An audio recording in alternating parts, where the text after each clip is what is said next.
টানা কয়েকদিনের বন্যার পর চট্টগ্রামের সাতকানিয়া এবং বাঁশখালীতে পানি কমতে শুরু করলে পানিবন্দী মানুষের দুর্ভোগ এখন চোখে পড়ছে। পানি নামার সঙ্গে সঙ্গে গ্রামীণ সড়ক এবং বিভিন্ন এলাকায় ভেসে উঠছে ভাঙন এবং ক্ষয়ক্ষতির ক্ষতচিহ্ন। এদিকে বান্দরবানেও বন্যার পানি নেমে গেলেও দুর্ভোগ কমেনি। প্রতিনিধিদের পাঠানো তথ্য ছবি নিয়ে ডেস্ক রিপোর্ট। টানা বর্ষণ, পাহাড়ি ঢল ও জোয়ারে নরম হয়ে যাওয়া মাটির ঘরগুলো একের পর এক ধসে পড়ছে।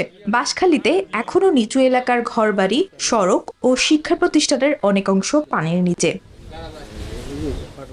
বাঁশখালীর গুণাগড়িতে ধসে পড়া মাটির ঘরের দরজায় দাঁড়িয়ে হা হুতাশ করছে 17 বছর বয়সী মরিয়ম বেগম। বন্যা যেন সব কেড়ে নিয়েছে তাদের, পাচ্ছে না ত্রাণ সামগ্রীও।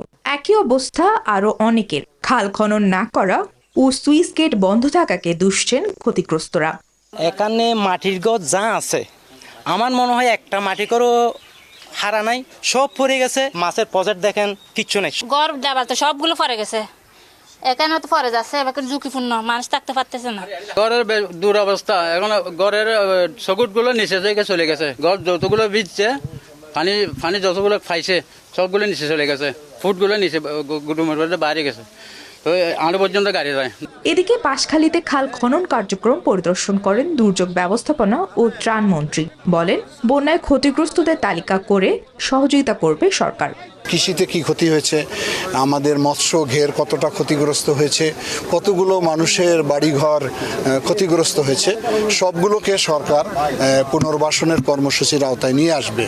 এদিকে বান্দরবানেও একই অবস্থা। পানি নেমে গেলেও ভোগান্তি কমেনি, বরং মরার উপর খাড়ার ঘা হয়ে দাঁড়িয়েছে পানিবাহিত রোগ। Desk report, news 24।